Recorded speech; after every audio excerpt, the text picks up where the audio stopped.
This program contains rare films of World War II originally shot in color, found during a 2-year worldwide search. Much of it has never been seen on television before. These films are presented now in high definition. Some images are graphic in nature, and viewer discretion is advised.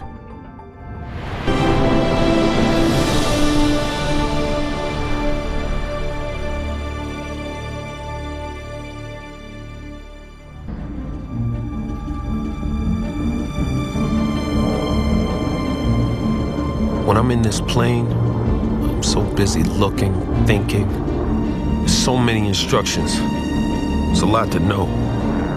But once you get the hang of it, you can do things that birds can't do. 1 year ago, 22-year-old Arkansas native Shelby Westbrook was a welder living in Toledo, Ohio. Now he's in Alabama, training to become a pilot with the Army Air Force's first all-black fighter group.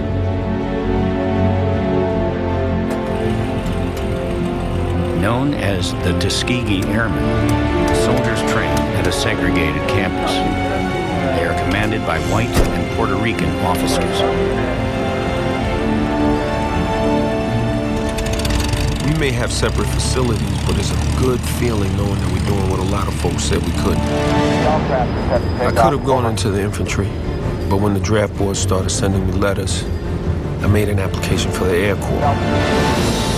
First, they were only accepting college graduates for flight training.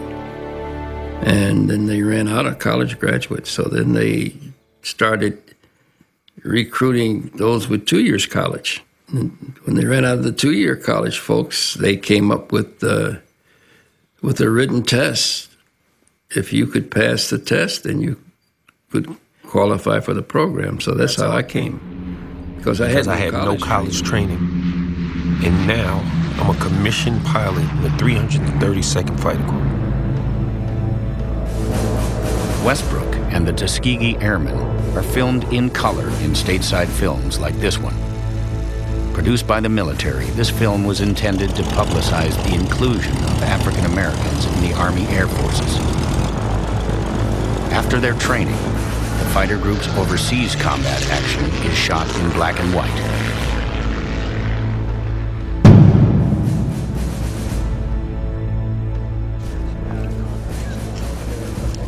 The briefing officer gets out this huge map of the entire European theater.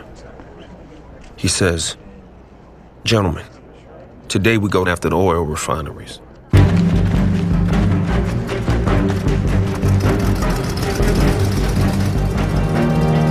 all look around. Everyone knows this won't be a milk run.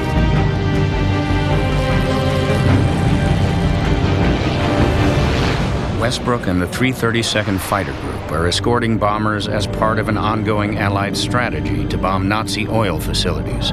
Their target is the Germans' massive oil refining complex in Bleckhammer, Poland. There, the Germans are using the area's natural deposits of soft coal to produce synthetic oil, which they use to fuel nearly all of their planes. Bleckhammer is among the most heavily defended targets in the Reich.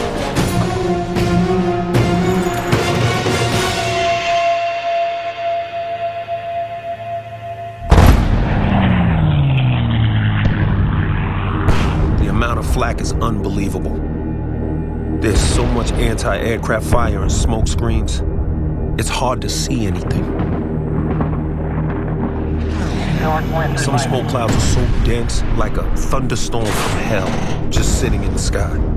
Our bombers are completely disappearing in them. As the B-17s finish their drop and begin to turn back, German fighters close in. No time to feel, only time to react. Our big bombers are like sitting ducks, so it is up to us to protect them. It's time to do our job. To protect the bombers, Westbrook and the other pilots are drawn into tense air-to-air combat with German fighters, running dogfights that drag the American pilots from 20,000 feet to below 5,000. The dogfights only last a matter of minutes. The amount of time it takes to empty the 1,200 rounds of 50 caliber ammunition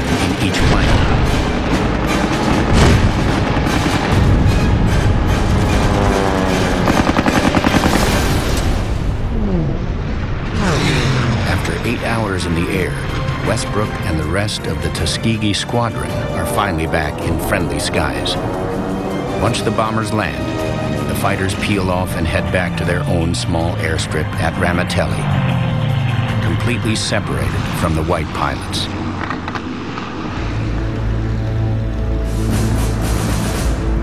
When I'm flying, all I can think about is what I'm doing. The responsibility is exciting. But when I get back here, the reality of the danger hits me. This is serious business. There's no time for emotions. You're too busy trying to avoid the portable flak batteries on the ground below.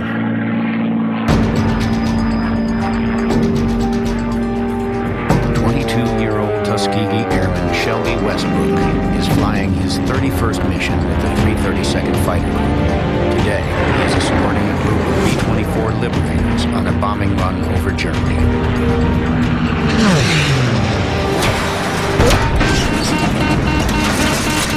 I'm hit, somewhere in the coolant system. Squadron leader tells me to peel off and head back to base. Pilot closest to me forms up to escort me home. But I'm starting to lose altitude. I'm coming down out of the clouds. There are mountains in front of me. I'm on the east side of the Black Alps, over German-occupied Yugoslavia.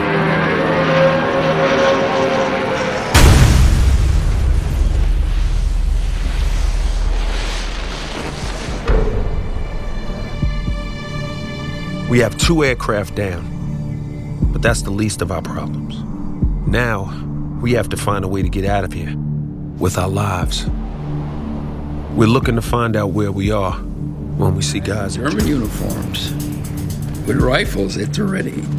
So we stopped, and we both had sidearms of 45 automatics. But hey, they already had theirs aimed at you. Then all of a sudden, both the guys took their guns and put them on their shoulder. And we looked, and there was a little red star on their cap. So they were Tito partisans. Westbrook and his wingman have been rescued by a Yugoslavian resistance group known as Tito's Partisans. To help him throw the Germans out of his homeland, Communist Party leader Joseph Broz Tito struck a deal with the Allies. In exchange for weapons and ammunition, he and his 200,000 resistance fighters have promised to protect and return downed Allied pilots, helping them through German-held territory. We sleep by day and march in the middle of the night when there's no moon. This is a new kind of danger. Sleeping days and marching nights has taken its toll. We have to be careful. The Germans could be anywhere.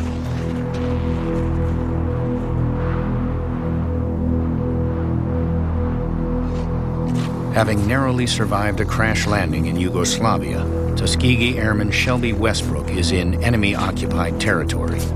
He is being escorted by armed Yugoslavian resistance fighters known as Tito's Partisans.